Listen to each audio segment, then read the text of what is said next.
Bienvenue sur cette vidéo, on va pouvoir parler bull run. Est-ce que ce bull run est terminé? Est-ce qu'il n'a même pas commencé? Où en sommes-nous dans ce bull run? À quel moment entrer sur le marché? Et quelles sont mes perspectives? Généralement, vous allez voir beaucoup de vidéos sur les crypto-monnaies lorsque le marché est ultra haussier, ultra bullish, ce qui nous réconforte sur ce que nous voyons déjà.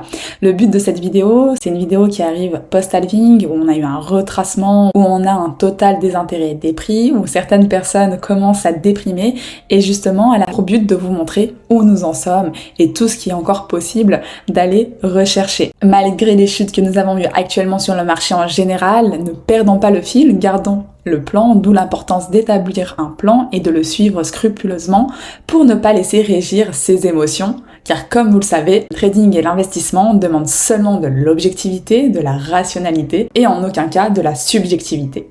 Premièrement, cycle et phase actuelle. Où en sommes-nous dans ce cycle? Ce qu'il faut comprendre, c'est que chaque phase du marché a ses propres spécificités. Il est crucial d'ajuster la gestion de votre portefeuille en conséquence. Premier graphique que j'aimerais vous partager, c'est un graphique, c'est un peu ma map qui m'aide à savoir où nous en sommes sur le marché de la crypto-monnaie, qui m'a aidé à investir sur tous les alts, sur les plus bas des plus bas, comme j'ai pu vous le montrer sur les entrées qu'on a pu partager sur la dernière vidéo. Et justement, vous allez comprendre à quel point cette cyclicité, cette temporalité est respectée et ce que nous allons pouvoir rechercher par la suite. Donc on peut remarquer que de halving à halving, on a effectivement plus ou moins 1400 jours qui en découlent. Et ce que j'ai pu remarquer également, c'est que de halving à bottom, c'est-à-dire au bear market le plus bas qu'on pouvait réaliser, on avait plus ou moins 822 jours. Ici pareil, en 2016 jusqu'au bottom en 2018, 822 jours et enfin la même chose ici, halving de 2020, 822 jours nous ramener sur ces prix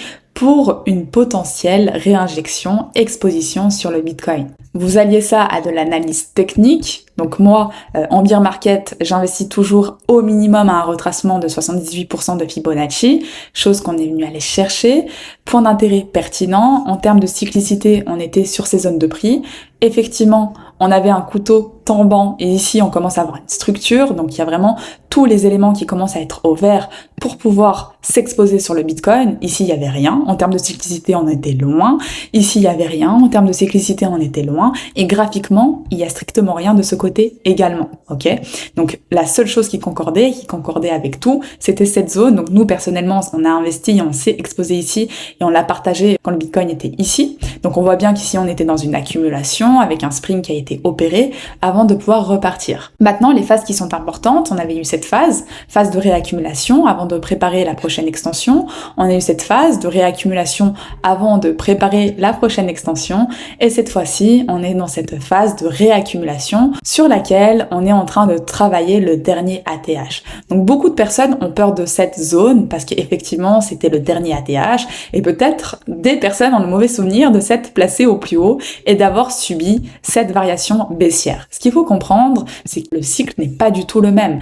Les personnes qui ont investi sur l'ATH dans le cycle étaient ici. C'est-à-dire que dans cette extension haussière, malheureusement, le moment et la période d'investissement, c'était ici, ou à la rigueur ici, d'accord ? Qui correspond à la zone actuelle sur laquelle nous sommes, donc ici ou ici, mais en aucun cas sur le plus haut du cycle, et en plus dans la cyclicité qui nous ramènerait à l'ATH avant le bear market. Donc en aucun cas c'était le bon moment. On ne peut pas comparer le prix du Bitcoin pour investir sur le Bitcoin avec la cyclicité et sa temporalité. Je ne dis pas que l'acheter en spot c'est le bon moment. Donc le bon moment c'était ici et ici. Par contre ici, sur le Bitcoin, vous allez pouvoir trouver de très bonnes entrées sur les actes en général. Donc sur le Bitcoin, nous en sommes seulement ici. Donc ici, c'est l'équivalent de ici, et on a eu la deuxième phase du rallye, ou l'équivalent de ici, avec la seconde phase. Un autre graphique que je peux vous présenter qui est hyper intéressant, avec les différentes phases, donc le bear market avec le retracement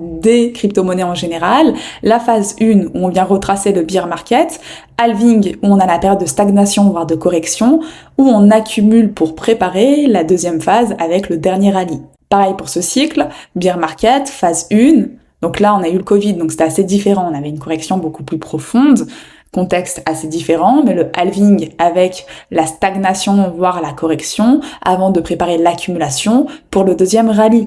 Actuellement, c'est la même chose. Bear market, rallye, on vient retravailler le haut, d'accord, le dernier ATH, avec la particularité que ici on a cassé l'ATH avant, légèrement, l'halving où on a une stagnation, voire une correction du prix, qui prépare seulement le prochain rallye haussier. Pour moi ici, j'ai pu m'amuser à regarder du dernier halving à la prochaine période de hausse, combien de jours pouvaient s'en découler, et en moyenne on arrive à plus ou moins 150 jours. Ça veut pas dire que ce sera 150 jours pile, ça peut être moins, ça peut être plus. On pourrait avoir quelque chose de ressemblant avec une reprise en septembre 2024, par exemple, à la fin de l'été, pour pouvoir repartir à la hausse. Par contre, il y a beaucoup d'autres éléments et facteurs extérieurs qui vont pouvoir également se greffer. Par exemple, on a eu l'approbation des ETF Bitcoin, actuellement on a eu l'approbation également des ETF Ethereum, avec la première phase d'acceptation. On a besoin de la deuxième phase d'approbation du formulaire S1 pour que ce dernier puisse être échangé sur les marchés financiers, ce qui pourrait arriver courant fin d'été, et peut-être même septembre, qui pourrait peut-être coïncider avec notre date, ou encore également fin d'année avec les élections présidentielles qui vont driver fortement les marchés financiers dans leur globalité et donc également les crypto-monnaies. Et énormément de nouvelles qui pourraient être des catalyseurs pour la prochaine phase de rallye sur le marché des crypto-monnaies. Donc sur le Bitcoin, voici où nous en sommes actuellement. Nous sommes dans cette grosse accumulation qui pourrait perdurer un moment avant d'avoir la prochaine extension haussière, ce qui est totalement normal et totalement saine. On a eu un marché qui n'a fait que monter. Si je vous montre en mensuel, on est sur une extension haussière juste incroyable et c'est normal que le marché respire, voire corrige, d'accord, pour préparer sa prochaine accumulation, et en aucun cas ça signale la fin d'une structure haussière. En monthly, on pourrait même retracer énormément d'avantages et rester toujours haussier. En daily, alors en spot bien entendu, on a investi sur les prix les plus bas. Là, je parle essentiellement en trading ou du spot côté altcoin. Donc ici, personnellement, lorsqu'on était venu chercher un autre target, j'attendais un retour sur les 57 000,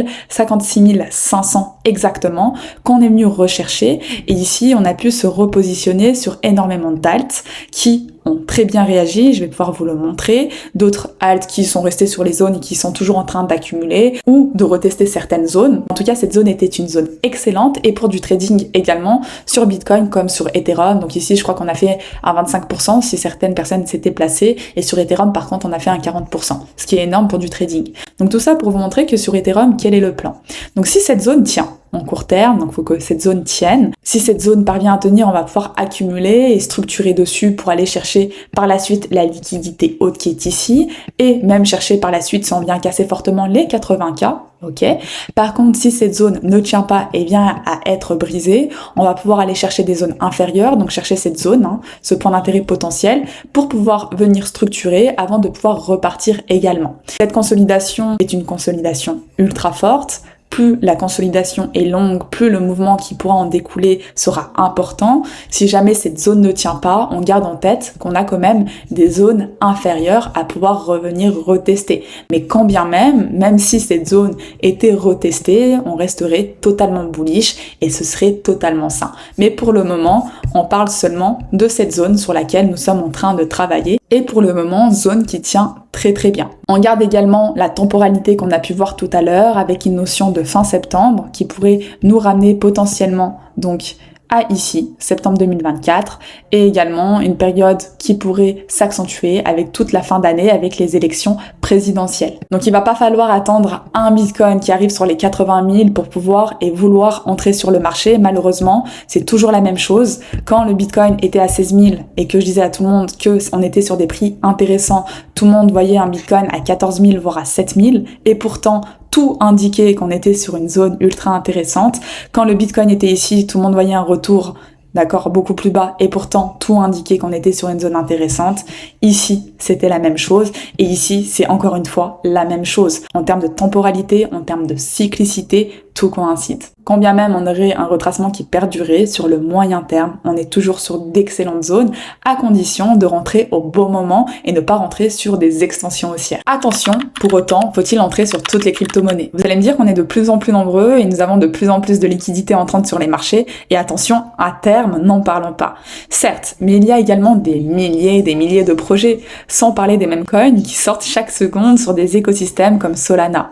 Ne soyez pas attachés émotionnellement au projet crypto, sachez que si nous comparons le dernier cycle, seulement 14% des crypto-monnaies ont dépassé leur dernier ATH, ce qui vous montre que tous les projets ne performeront pas. Beaucoup de projets obsolètes, la hype, les dynamiques de marché, les nouvelles narratives sur lesquelles les investisseurs se ruent, des projets qui étaient autrefois prometteurs deviennent totalement obsolètes. Cherchez des projets insérés dans des bonnes narratives et avec une communauté active sur lesquelles nous avons énormément de hype. On a eu l'IA avec l'intelligence artificielle, on a le RWA avec la tokenisation d'actifs, tout ce qui est décline avec les infrastructures décentralisées, bien que vous avez également énormément d'autres secteurs et d'autres narratives comme le gaming, la DeFi, Layer 1, Layer 2, etc. Et enfin, également la nouvelle narrative qui a vu le jour et qui a un engouement sans précédent, les mêmes coins qui pourtant ne tiennent sur rien. Donc je vais pouvoir vous montrer à quel point être dans la bonne narrative est hyper important. Regardez Atom. Atom qui est un très très bon projet.